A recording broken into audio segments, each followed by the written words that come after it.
बेळगावात राजारामबापू पाटील राष्ट्रीय ललित कला सन्मान सोहळा संपन्न.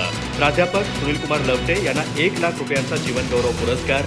मराठी भाषा आणि सीमा भागातील अस्मितेचा जागर, मान्यवरांचं प्रतिपादन. बेळगावातील तुकाराम महाराज सांस्कृतिक भवन येथे लोकनेते राजारामबापू पाटील राष्ट्रीय ललित कला सन्मान 2026 पुरस्कार वितरण सोहळा उत्साहपूर्ण वातावरणात पार पडला.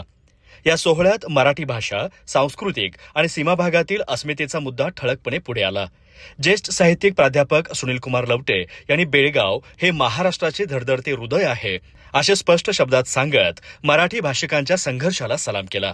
भाषेवर अत्याचार झाले म्हणून ती संपत नाही, उलट संघर्षातून अधिक सक्षम बनते असं त्यांनी सांगितलं. राजारामबापू पाटील ललित कला अकादमी, महाराष्ट्र राज्य आणि शब्दगंध कवी मंडळ बेळगाव यांच्या संयुक्त विद्यमाने आयोजित या कार्यक्रमाला महाराष्ट्र, गोवा आणि सीमा भागातील साहित्यिक, अभ्यासक आणि मराठी रसिकांची मोठी उपस्थिती लाभली.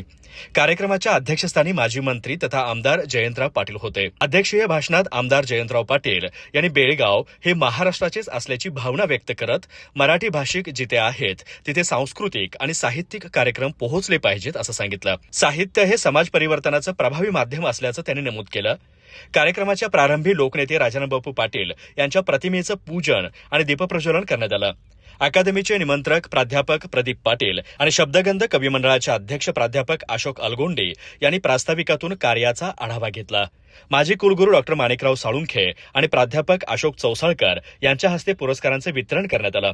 या सोहळ्यात प्राध्यापक सुनीलकुमार लवटे यांना 1 लाख रुपयांचा जीवनगौरव पुरस्कार प्रदान करण्यात आला. तसेच कवयित्री सिसिलिया कावोलो, संशोधक डॉक्टर विवेकानंद गोपाल, कथालेखक डॉक्टर सुरेंद्र दरेकर, समीक्षक डॉक्टर रणधीर शिंदे आणि मराठी भाषेच्या प्रसारासाठी कार्य करणारे अनंत कदम यांनाही विविध पुरस्कारांनी सन्मानित करण्यात आलं.